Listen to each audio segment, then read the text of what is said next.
Shalom, queridos. Estamos agora no capítulo 3 do primeiro livro do profeta Samuel. Muito obrigada, Senhor, por mais um capítulo da tua palavra, no meio de 1.189 capítulos. O Senhor já nos concedeu o direito de estarmos no capítulo 3º do livro do profeta Samuel. Isso quer dizer que já temos mais de 200 capítulos vencidos. Na verdade, estão no nosso coração as palavras que já tem nos ensinado. Obrigada por tudo isso, em nome de Jesus. Capítulo 3, primeiro livro de Samuel. Deus fala com Samuel numa visão. O menino Samuel servia o Senhor diante de Eli. Estão lembrando? Ele veio para Deus, que a mãe dele entregou, e agora ele estava servindo ao Senhor diante do sacerdote Eli. Naqueles dias, a palavra do Senhor era muito rara. As visões não eram frequentes. Vocês sabem por quê, não é? O sacerdote e os filhos totalmente dispersos dos ensinos do Senhor. Então, não tinha profeta, não tinha visão. E diante do Senhor, né, estava naqueles dias, a palavra do Senhor era muito rara, as visões não eram frequentes. Certo dia, o sacerdote Eli, cujos olhos já começavam a escurecer, já estava envelhecido, a ponto de não poder ver, estava deitado no lugar de costume. Também Samuel estava deitado no templo do Senhor, onde estava a arca do Senhor, a arca da aliança. Antes que a lâmpada de Deus se apagasse, o Senhor chamou o menino. Samuel, Samuel. Este respondeu: Eis-me aqui. Então correu para onde estava Eli e disse: Eis-me aqui, pois você me chamou. Mas Eli respondeu: Eu não chamei você, vá deitar. Ele foi e se deitou. O Senhor tornou a chamar: Samuel. Ele se levantou, foi até ali e disse: Eis-me aqui, pois você me chamou. Mas ele respondeu: Meu filho, eu não chamei você, vá deitar. Porém, Samuel ainda não conhecia o Senhor e a palavra do Senhor ainda não havia sido manifesta a ele. E o Senhor chamou Samuel pela terceira vez. Ele se levantou, foi até ali e disse: Eis-me aqui, pois você me chamou.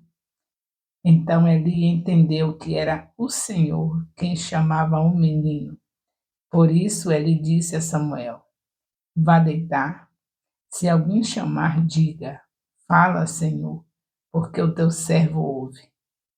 E Samuel foi para o seu lugar e deitou. Então o Senhor veio a Eli, veio e ali esteve e chamou como das outras vezes: Samuel, Samuel. Este respondeu: Fala, porque teu servo ouve.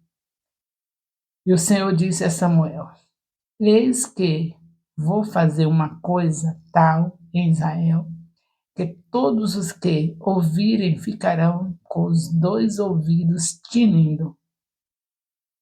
Naquele dia farei contra ele tudo o que eu disse a respeito da casa dele, do começo ao fim, porque eu já disse a ele que julgarei a sua casa para sempre, pela iniquidade que ele bem conhecia, porque os seus filhos trouxeram maldição sobre si, e ele não os repreendeu. Portanto, jurei à casa de Eli que a sua iniquidade nunca será expiada, nem com sacrifício, nem com oferta de cereais. Tremenda palavra do Senhor para o profeta que está agora sendo é, conhecedor que já estava nas mãos do Senhor para essa grande obra da profecia. O Senhor diz na sua palavra, ele falou lá no livro de Gênesis, quando esteve aquela visão de 3 anjos, lembram?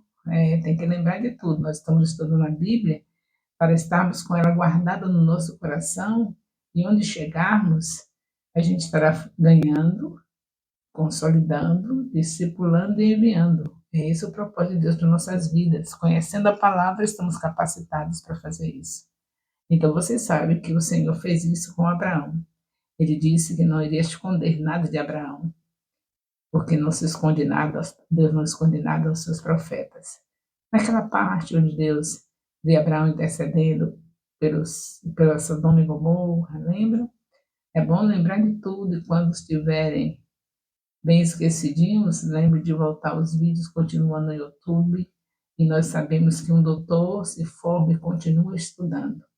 Imagine nós que somos responsáveis pelo doutorado dos doutorados, que é o Senhor Deus, com a sua palavra. Então, aí que devemos ter mais dedicação, porque é Deus falando. E a gente não pode esquecer do que ele fala. Então, já aconteceu isso, a gente viu lá em Gênesis, Deus falando para o nosso querido Abraão, esse que iniciou essa nação, que hoje vocês estão vendo onde já está, nação de Israel.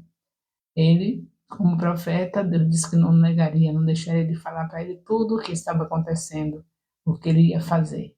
Aqui também a mesma coisa.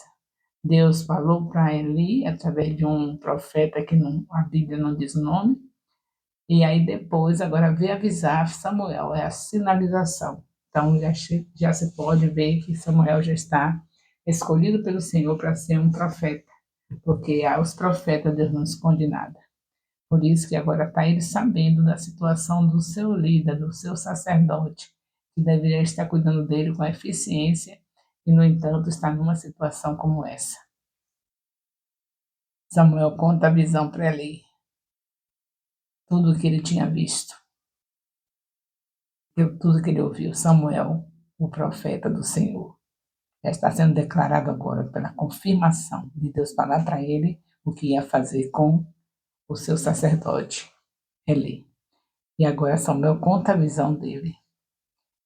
Samuel ficou deitado até de manhã, então abriu os portões da casa do Senhor, mas estava com medo de relatar a visão a Eli. Então Eli chamou Samuel e disse: Samuel, meu filho.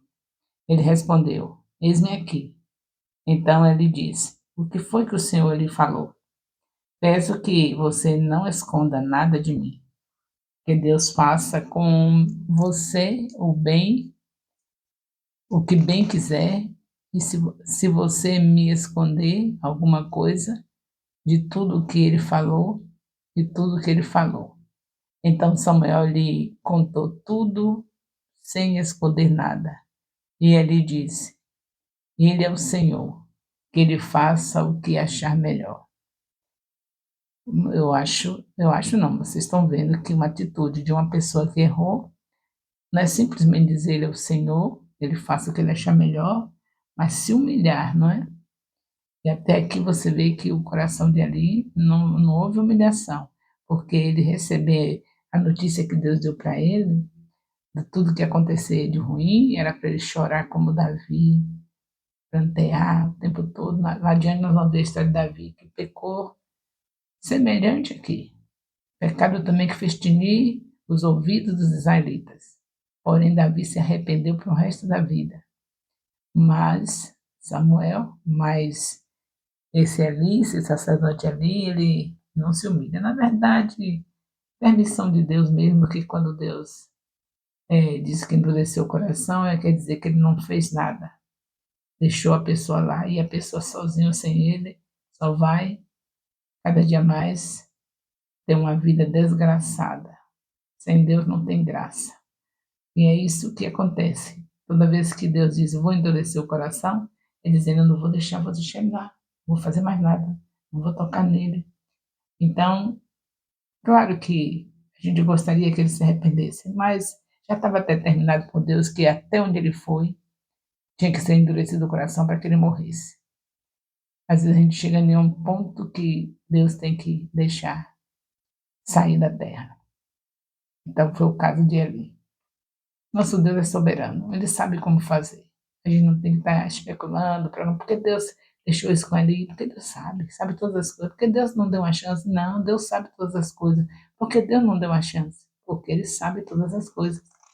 Não deu a chance para Faraó, deixou ele morrer no mar com seus cavaleiros, endureceu, até que ele chegou ao ponto que tem que ser morto por causa das coisas que estava fazendo, que eram coisas que tinha que ser morto. Então aqui também tinha que ser morto. Então Deus não toca mais. Que nós possamos estar alegres por ter um tempo da nova aliança, onde a misericórdia do Senhor nos encontrou de uma maneira triplicada. É misericórdia sobre misericórdia, misericórdia sobre misericórdia, porque Deus olha para nós e vê o sangue do Cordeiro Jesus Cristo. Por isso que não somos fulminados.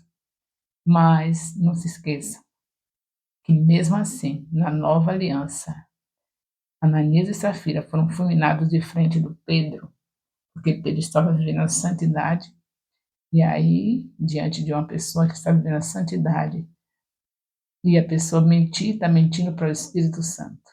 E eles mentiram para o Espírito Santo. E teve que ser fulminados ali na presença de Pedro. Então, nós sabemos que o nosso Deus é o mesmo de ontem, mesmo sabendo que Ele está suportando a mim e a você por causa do sangue de Jesus, mas deixemos o Espírito Santo amolecer o nosso coração para fazer essa grande obra do Senhor Jesus, que é ganhar, consolidar, discipular e enviar. Nós estamos aqui para isso.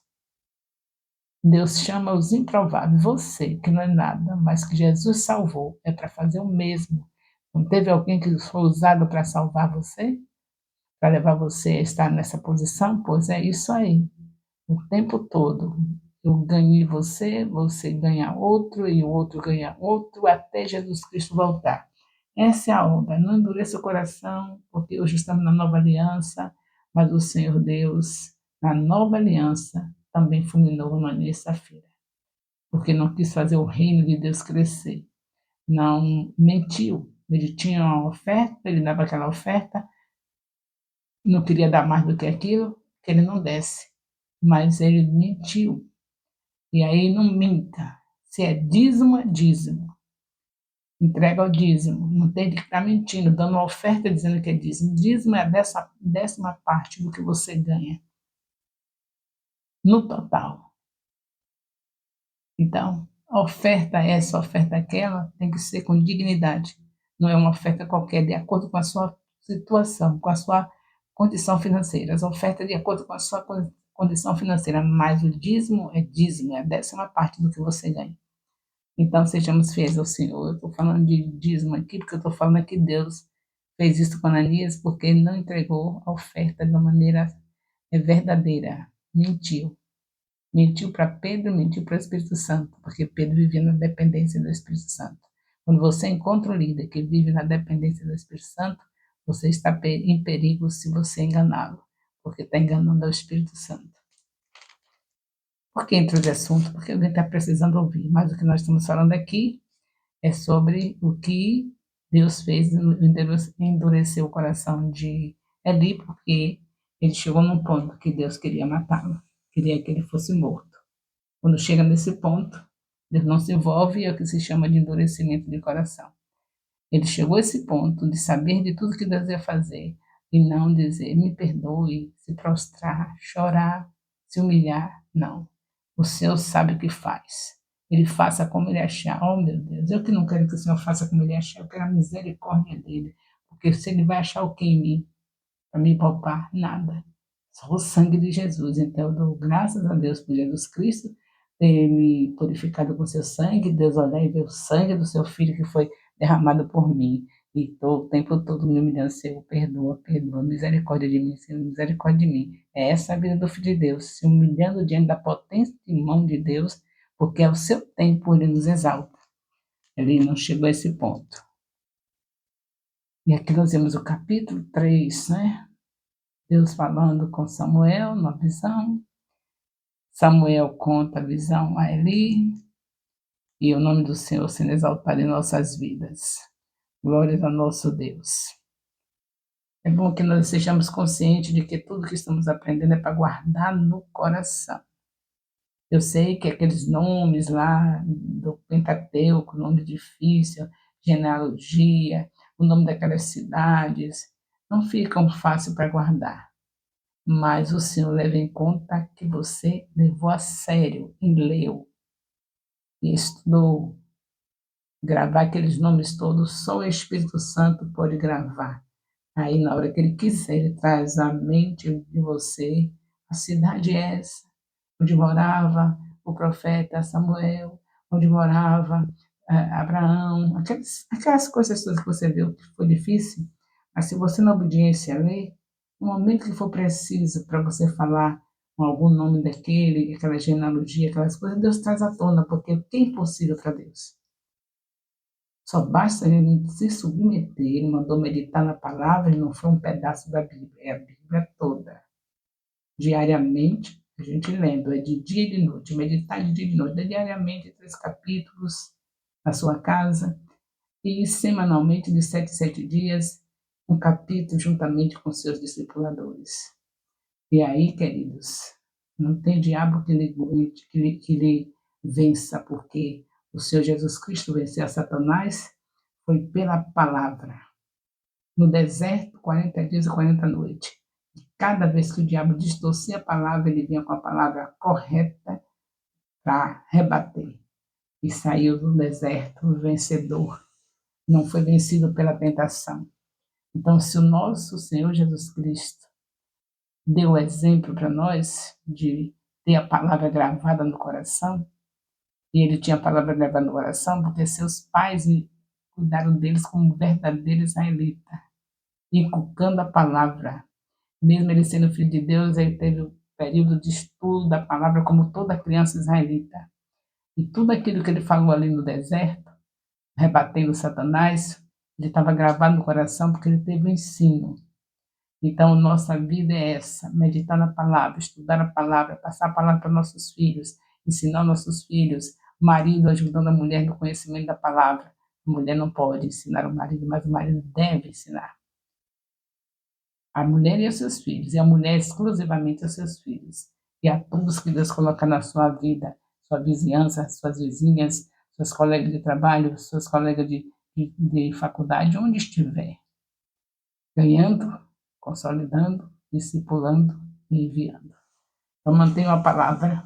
Eu tenho certeza que vocês terão, nós teremos os melhores anos do Ministério Apostólico Internacional Filho de Jerusalém, os melhores anos, para a glória do nosso Deus.